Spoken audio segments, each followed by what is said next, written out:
네, 안녕하십니까. 헬로메라의 설명입니다. 자, 이란과 이스라엘 간의 전쟁이 일단 휴전이 됐고요. 미국과 이스라엘 간의 대결 구도도 어느 정도 정리가 된 것 같습니다. 다만 지금 뉴스에서 가장 핫한 이슈는 과연 미국과 이스라엘이 이란의 핵시설을 무려 12일 동안 공격을 했는데 그 피해 정도가 어느 정도냐. 그러면 이제 이란은 완전히 핵무기 개발을 못하는 것이냐. 그리고 핵시설을 다시 설치하는 데는 얼마나 걸리는 것이냐. 이스라엘과 미국의 어떤 핵시설 공격의 효용성. 정말 10일 동안 공격했는데 그게 어느 정도 피해를 줬고 정말 이란의 핵무기 개발을 막을 수 있는 건지.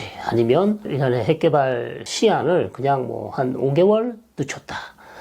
뭐 5개월인지 아니면 뭐 1년이든지 2년이든지. 그래서 의견이 분분해요. 특히 이제 미국의 CNN에서 보도를 했죠. DIA 미국 국방정보국 정보에 따르면 사실 포르도는 큰 피해는 입었지만 지하 시설은 그다지 피해를 입지 않았고 다른 시설들도 마찬가지다. 그래서 큰 피해는 입었지만 그게 뭐 엄청난 심대한 피해를 입혀서 이란의 핵무기 개발 뭐 이런 것들을 1년 정도 늦췄다라고 할 수 없다. 이렇게 지금 얘기하고 있어요. 그래서 수개월 정도 늦추었다. 이렇게 얘기를 하고 있어서 과연 정말 그런지 이게 그럼 이렇게 어마어마한 비용과 위험을 감수하고 작전을 수행했는데 결과는 결국 수개월 연기하는 것밖에 안 되는 것인지. 자, 이 부분에 대한 얘기를 좀 해보려고 합니다. 자, 일단 미국에서는 방금 말씀드린 것처럼 DIA라는 미국 국방정보국에서 내놓은 분석을 가지고 CNN이 보도를 했고요. 그래서 전체적으로 지금 분위기가 별 효용이 없었다. 이제 이런 분위기가 많이 나오고 있어요. 그래서 CNN에서 지금 계속해서 이 관련 전문가들을 리레이 인터뷰를 하고 있는 것 같습니다. 지금도 인터뷰가 계속 나오고 있는데, 그래서 전체 분석을 두 부류로 나눌 수 있겠죠. 첫 번째는 좀 부정적인, 이번 공격이 그다지 효용성이 없다.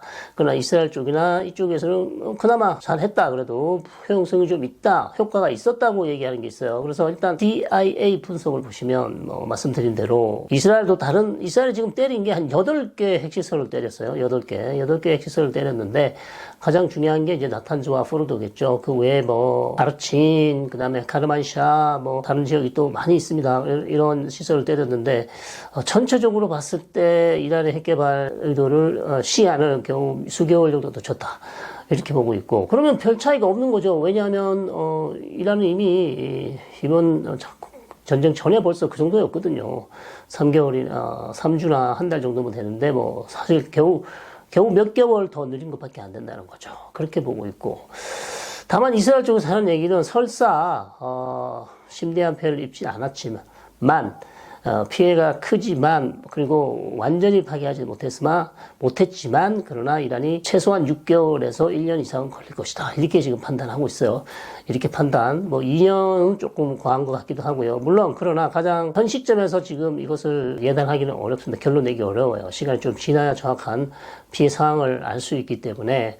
그래서 이스라엘 입장은 그보다는 더 길다 얘기를 하고 있고, 또 이스라엘에서는 또 미국의 또 다른 정보국들은 하는 얘기가 이게 이란이 이제 다시 한번 이런 핵무기 개발이나 핵시설을 설치하고 또 하면 추가적인 공격도 충분히 고려하고 있다. 이런 얘기가 나오고 있습니다. 그래서 이것이 결코 큰 효과가 없지 않았다. 나름대로 성과를 거두었고 얼마든지 이스라엘이 미국과 함께 이란의 핵시설을 추가적인 공격도 가능한 것을 이번에 확실히 보여줬기 때문에 이란이 그렇게 쉽사리 또다시 핵시설을 설치한다거나 핵무기 개발 의도를 보이면서 핵개발로 가는 것이 이란 마음대로 이란의 어떤 타임 스케줄로 가기는 어렵다는 거죠. 왜냐하면 미국과 이스라엘이 그것을 가만두지 않을 것이기 때문이고 계속해서 파괴를 할 것이고 계속해서 공작을 할 것이기 때문에 그렇게 마음대로 안 된다는 그런 분석이 있고요. 그 다음에 400kg의 농축 우라늄을 가지고 60%니까 90% 갈 수 있다. 그리고 핵탄두를 만들 수 있다. 이것도 시간이 많이 걸린다. 이게 하루아침에 되는 게 아니랍니다. 수개월 걸리고요.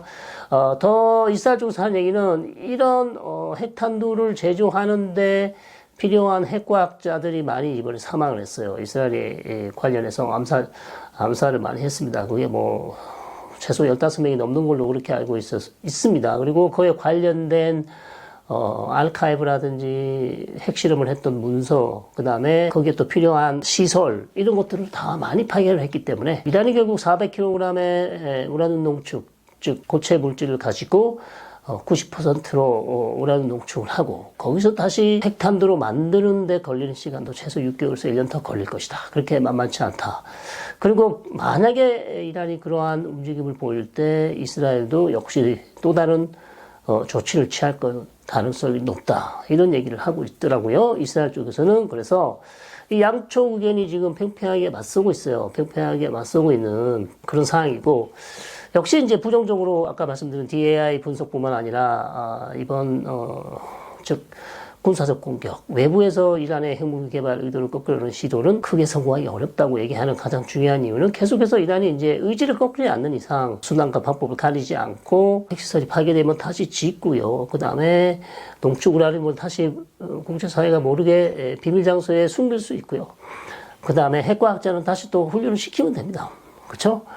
그래서 이것이 장기전으로 갔을 때는 결코 이란의 어떤 핵무기를 만들겠다는 그런 의지, 그런 야욕을 외부에서 꺾기는 힘들다. 그러면 어떤 방법이 있나? 결국은 이란과 협상, 외교를 통해서 이란의 어떤 이란이 본인들이 이 핵무기를 만들지 않겠다는 그런 결론에 다다랐을 때 가능한 것이지, 그렇지 않고 외부에서 계속 압박하거나 군사적 수단을 써서 사실상 이란의 어떤 핵 개발 의지를 먹는 것은 어렵지 않냐, 이렇게 지금 판단하고 있는 것 같고요. 자, 그래서 양측 간의 의견이 상당히 지금 팽팽하고요. 또 하나 우리가 주목해 봐야 될 것은 역시 제가 계속 강조하고 있지만 초과적인 이란과 미국 간의 핵 협상인데, 이 협상의 결과가 중요하죠. 이란은 상당히 지금 충격을 받은 상황에서 핵 협상 테이블로 나올 텐데,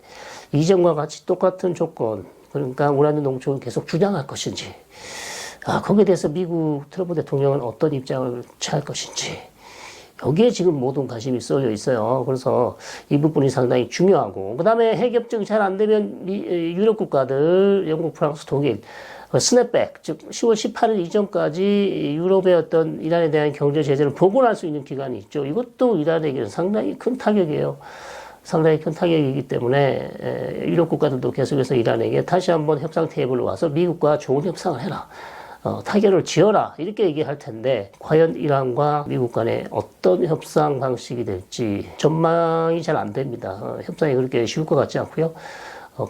또다시 강대강을 할 것인지, 아니면 이란의 입지가 이렇게 좁아진 상황에서 이란이 조금 양보하고 나올 것인지 전혀 지금 그림이 그려지지 않고요. 다만 이 미국과 이란 간의 협상이 잘 안 됐을 경우에도 상당히 또 중동 지역의 긴장이 고조될 수 있다.